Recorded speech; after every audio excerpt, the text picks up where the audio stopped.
Hello बच्चों, हम लोगों ने अपने पिछले वीडियो में अनधिमान वक्र के बारे में पढ़ा था। तो अनधिमान वक्र का ही अब एक और छोटा सा टॉपिक हम लोग आज क्लियर करेंगे।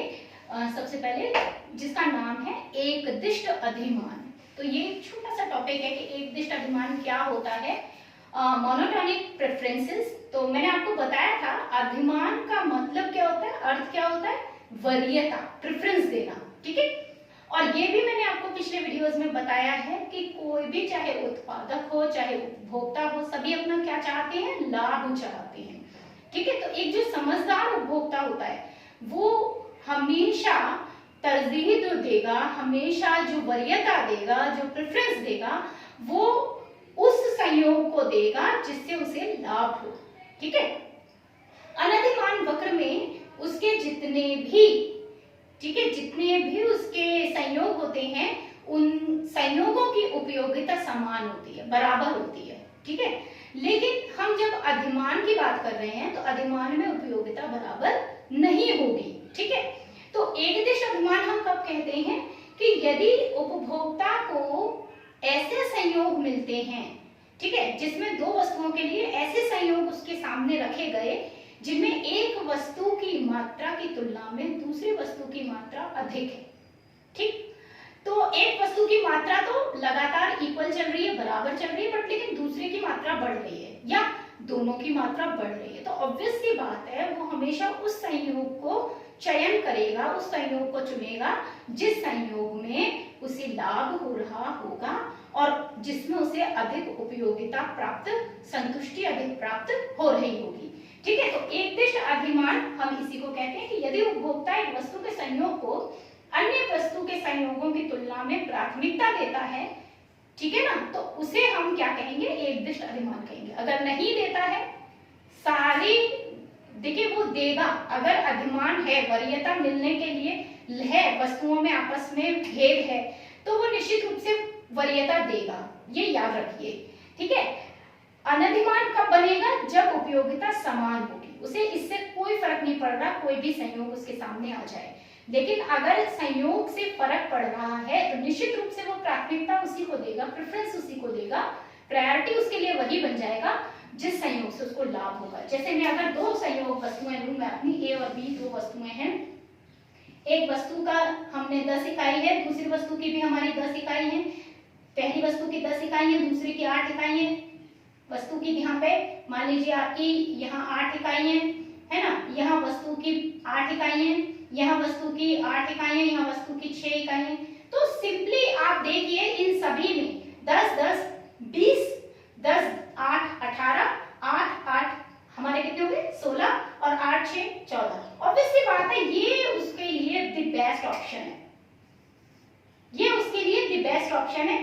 क्यों है बेस्ट ऑप्शन, ये वो चुनेगा अपना, तो हमारा ये जो है ये एकदिष्ट अधिमान कहलाएंगे। और इनमें जो एकदिष्ट अधिमान हमारा वरीयता वाला है वो ये है। ठीक है ना, ये संयोग हमारे एकदिष्ट अधिमान के संयोग हैं और इनमें ये हमारा एकदिष्ट अधिमान कहलाएगा। तो इस पर आपकी एनसीईआरटी बुक में भी 10, 11, 12, 13 क्वेश्चंस हैं। तो बहुत इजी क्वेश्चंस हैं बट पूछे जा सकते हैं, 1 मार्क क्वेश्चन के तौर पर अक्सर पूछ लिए जाते हैं। तो वो क्वेश्चंस आप लोग इसके बेस पर करके देखिए। अगर नहीं समझ में आते हैं तो फिर मुझे कमेंट कीजिए, तो मैं आपको उसका आंसर बताऊंगी। पर मैं विश्वास के साथ कह सकती हूँ कि समझने के बाद आपको ये इजीली सॉल्व करने आप कर पाएंगे उनको इजीली सॉल्व। अब जो दूसरा टॉपिक हमारा यहाँ पर आ जाता है, दैट इज ऑल्सो इम्पोर्टेंट, वो है हासमान सीमांत प्रतिस्थापन दर। अब क्योंकि ये थोड़ा दर जो है वो मैथ्स से रिलेट कर जाता है, तो यहाँ मैं आपको थोड़ा सा उसको विस्तार से समझाने की कोशिश करूंगी। मार्जिनल रेट सब्स्टिट्यूशंस इंग्लिश में इसको कहते हैं, दैट्स व्हाई इसको हम MRS शॉर्ट फॉर्म में लेते हैं। ठीक है। तो जो हमारा MRS है वो वास्तव में काफी हद तक हासमान सीमांत उपयोगिता ही है। ठीक। लेकिन आपको मैंने बताया था कि जो विश्लेषण होते हैं वो 2 प्रकार के होते हैं उपयोगिता के, गणनात्मक और गणनात्मक को संख्यात्मक भी कहते हैं, और दूसरा होता है क्रमवाचक। ठीक है। तो जो गणनात्मक हमारा उपयोगिता विश्लेषण था उसमें हम सीमांत उपयोगिता जो हमारा नियम था वो सीमांत उपयोगिता हमने वहां पढ़ी है, तो वो ह्रासमान सीमांत उपयोगिता नियम के नाम से कहा जाता है। जब हम क्रमवाचक विश्लेषण पढ़ते हैं तो यही चीज थोड़ा सा और चेंजेस के साथ, थोड़े से चेंजेस के साथ यही चीज सेम, इसी को हम कहते हैं सीमांत प्रतिस्थापन दर, क्योंकि क्रमवाचक विश्लेषण में प्रतिस्थापित की जाती है वस्तु, ठीक है ना, उसमें क्रम दिया जाता है, ठीक है ना, वहां संख्याओं का अर्थ नहीं है, वहां क्रम देना है हमको। तो इसको हम ह्रासमान सीमांत प्रतिस्थापन दर के नाम से जानते हैं। एक वस्तु के लिए हम दूसरी वस्तु को प्रतिस्थापित करेंगे, क्योंकि हमें उन वस्तुओं के संयोग में हमें एक वस्तु अगर अपनी बढ़ानी है तो दूसरी वस्तु निश्चित रूप से हमको घटानी ही पड़ेगी, ठीक है। The result will be same, result हमारा सेम ही रहेगा। अनधिमान है तो रिजल्ट हमारा सेम ही रहेगा, उपयोगिता बराबर रहेगी, लेकिन इसमें आपकी एक वस्तु के लिए दूसरी वस्तु जो है वो त्यागी जाएगी, उसकी कुछ इकाइयां आप त्यागेंगे, ठीक है। तो ह्रासमान प्रतिस्थापन दर, मान लीजिए आपकी वस्तु है, एक वस्तु है x, ठीक है, और दूसरी वस्तु है हमारी y, तो जो आपकी एमआरएस होती है सीमांत प्रतिस्थापन दर, ये वास्तव में क्या होती है, delta y upon delta x। बहुत कुछ सीमांत उपयोगिता की तरह ही है, आप लोग समझेंगे तो आपको बहुत अच्छे से क्लियर हो जाएगी। वही चीज है कि हम दूसरी स्थिति y2 में से y1 को माइनस करेंगे और x2 में से x1 को माइनस करेंगे, and you know very well delta means difference. मैंने पहले भी आपको बताया कि डेल्टा का मतलब है हमें अंतर निकालना है, माइनस करना है, ठीक है। और यहाँ एक माइनस साइन साथ में होता है एमआरएस में। What is this minus sign, negative sign का क्या सेंस है, क्या मतलब है? इसका मतलब ये है कि हमेशा जो सीमांत प्रतिस्थापन दर होती है वो अनधिमान वक्र में बाएं से दाएं जाने पर घटती है। हमेशा सीमांत प्रतिस्थापन दर घटेगी बाएं से दाएं जाने पर। तो एक वस्तु की मात्रा को जब हम बढ़ाते जाएंगे तो दूसरी वस्तु की मात्रा ऑब्वियसली घटेगी, ठीक है। तो हम इसको ग्राफ से भी रिप्रेजेंट कर सकते हैं, और डायग्राम बनाने से पहले, ग्राफ बनाने से पहले हम इसकी एक सारणी भी देख लेते हैं, ठीक है। तो मैं एक यहाँ पर सिंपल सी सारणी आपके सामने लेती हूँ। जैसे मैंने ले लिया संयोग, यहाँ पर अपना ले लिया, ठीक है। तो मेरे संयोग बना लिए, और ये मेरी x वस्तु के लिए है और ये मेरी y वस्तु के लिए, ठीक है।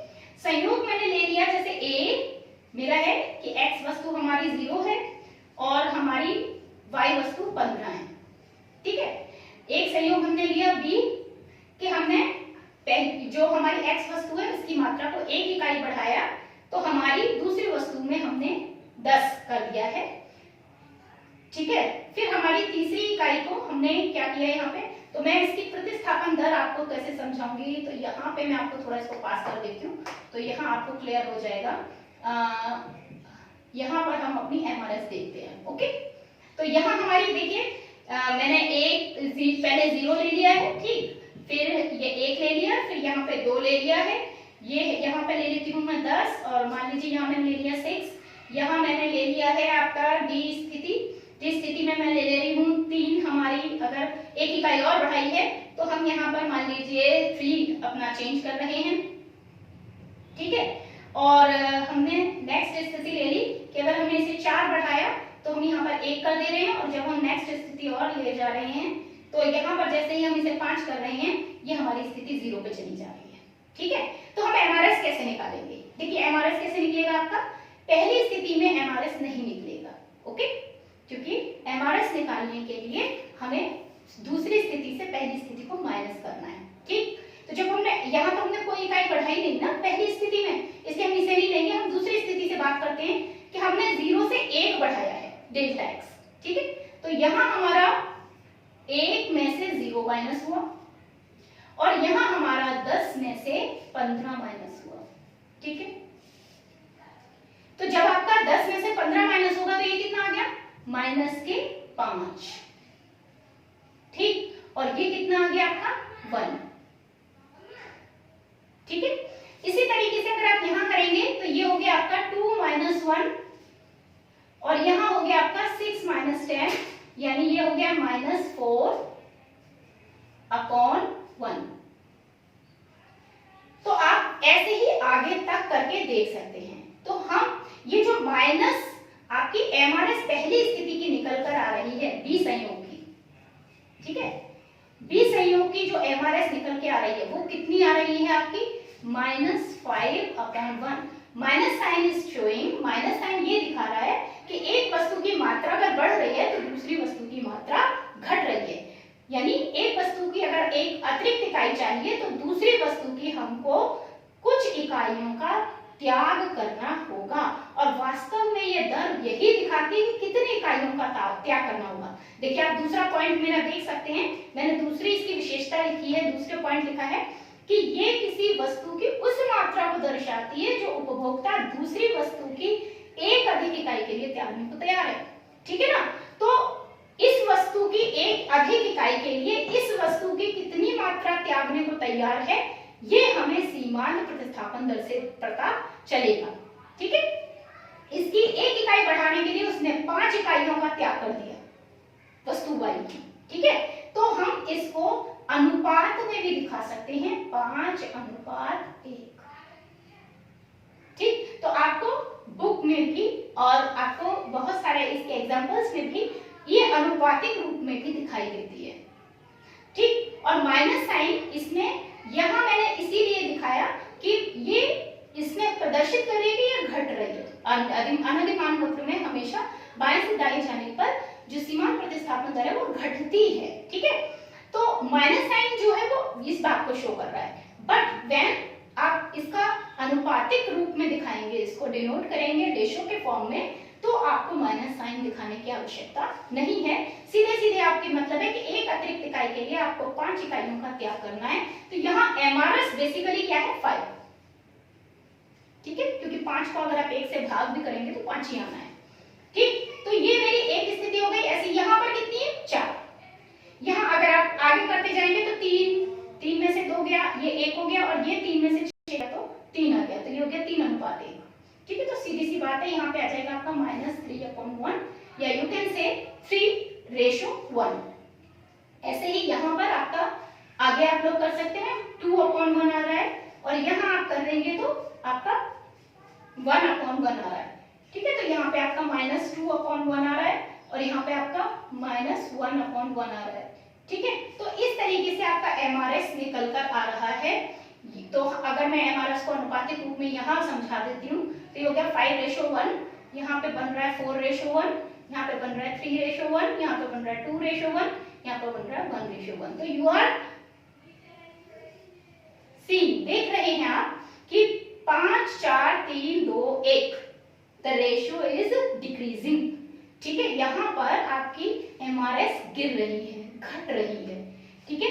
तो ये हासमान सीमांत प्रतिस्थापन दर का नियम है कि जब एक अतिरिक्त इकाई, ठीक है, उपभोक्ता एक अतिरिक्त इकाई वस्तु की अतिरिक्त इकाई के लिए डिमांड करता है या उसको लेने के प्रयास करता है तो उसे दूसरी वस्तु की कुछ इकाइयों को त्यागना होता है, जिस कारण से उसकी सीमांत उपयोगिता घटती जाती है। तो वास्तव में सीमांत उपयोगिता और सीमांत प्रतिस्थापन दर both are correlated to each other, एक दूसरे के साथ जुड़ी हुई हैं। ठीक है ना। तो जब सीमांत उपयोगिता आपको क्लियर हो जाती है तो सीमांत प्रतिस्थापन दर भी आपको बहुत इजीली क्लियर हो जाएगी। ठीक। ओके। तो आज का टॉपिक ये तो क्लियर हो जाता है। कोई समस्या है तो मुझे आप कमेंट बॉक्स में दे सकते हैं अपनी समस्या।